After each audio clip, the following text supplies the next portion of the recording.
Tutorial daw kung paano ko to ginawa.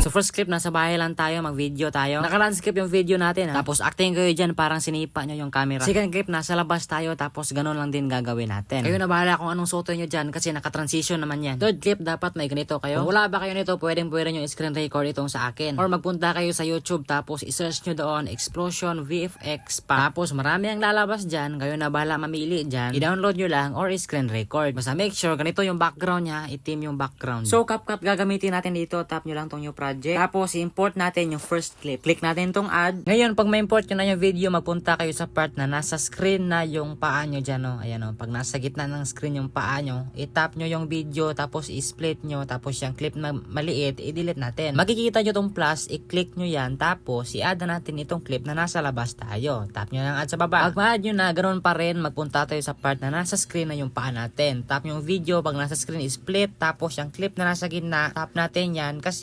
i-delete na natin yan. Delete. So ngayon, pag i-play natin, may ganito na tayo. Ayan, may transition na tayo. Ngayon naman, magpunta naman tayo sa overlay, tapos add overlay. Tapos, i-overlay na natin yung sumabog na effect. O, tap nyo yung add sa baba. Pag ma-overlay nyo na, i-hold nyo yan. Tapos, i-drag nyo, itapat nyo dyan sa may split. At dahil may itim ba yung background sa sumabog na effect natin, magpunta tayo sa splice. Tanggalin natin yung itim na background gamit itong filter. Tapos, itong check. Kung makikita nyo mahina yung kulay sa apoy, magpunta tayo sa adjust. Hanapin natin yung brightness. Pag makita yung brightness, i-full natin. Ganon na rin yung brilliance. Itong brilliance, i-full rin natin. Tapos, check. At dito, lumipat na tayo sa text. Hanapin natin yung text. Ito na yon. Tapos, add text. Ngayon, ilagay nyo na kung ano yung pangalan sa Facebook page nyo o YouTube channel nyo dyan. Sa akin, syempre, Chibidems. Ngayon, lumipat naman tayo sa effects. At pumili lang kayo ng mga effects nyo dyan. Sa akin, ito. Pag nakapili na kayo, syempre, palakihin nyo yan, i-adjust nyo yan. Basta kayo na bahala kung gaano kalaki yung text nyo dyan. Ngayon, lipat naman tayo dito sa animations. Marami ding animations sa mga pagpilian nyo dito. Mamili lang kayo kung anong gusto nyo. Itong sa akin, itong slide right. Pagkatapos natin pumili, syempre, tap natin tong check. Ngayon, magbalik naman tayo sa add text. Tapos, ang ilalagay natin dito is yung word na introducing. Ngayon, dito naman tayo sa styles. Pindutin nyo muna tong none. Saka kayo mamili ng puti dito. Kailangan kulay puti yung word na introducing natin dito ha. Tapos, i-adjust natin. Palitin natin, ilagay natin sa taas. Tapos, ganun pa rin, lagyan natin yan ng animations. Maraming mapagpipilian dito ha. Mamili lang kayo kung anong gusto nyo. Tapos, check. Ngayon, itong dalawang text na to, ilong press natin, itapat natin dyan banda sa may split. Pag matapat nyo na, pahabain naman natin, itapat natin kung saan nagtatapos yung video natin. So ngayon, makikita nyo, nasa likuran yung tao natin at saka yung dalawang text nasa harapan. So ang gagawin natin, ilipat natin itong text at ilagay natin sa ating likuran. I-duplicate lang natin itong video. Pag ma-duplicate nyo na, magpunta na tayo sa remove background. At dito, dahil naka-pro yung auto removal, dito tayo sa custom removal kasi libre lang yan. Tap natin tong brush, tapos itong size, gawin natin number 6. Ngayon, pulahin natin yung katawan natin. Pag mapula na, syempre itong check. At ngayon, itong na-duplicate natin na wala ng background, ibaba natin yan gamit ang overlay. Ito yon, overlay. Pag ma-overlay nyo na, ganun pa rin, ilong press, tapos itapat dyan sa may split. Pag natapat nyo na, balikan natin yung text. Itap lang natin yung text para ma-highlight. At dito, hanapin natin yung layers. Tap natin yung layers, then tap nyo tong arrow, tapos all. Ngayon, itong dalawang text na to, ilagay natin yan sa gitna. Ilong press nyo lang para madrag. Make sure ganito yung itsura niya ha. Yung una is yung video natin, tapos yung dalawang text na sa gitna, tapos ang panghuli is yung apoy na video, yung sumasabog. Ngayon, tap na ang check. Tapos, so ayan na, nasa likuran na yung text natin. Make sure lang talaga sinundan nyo yung tinuro ko step by step. Simula sa umpisa, ano yung susunod at hanggang sa panghuli. Para pareho tayo ng resulta. Basic. So ngayon, export na natin yan, save to device. Pag makita ko nag-share ka sa video na to, dadalawin ko bahay mo. May kasama pang stars.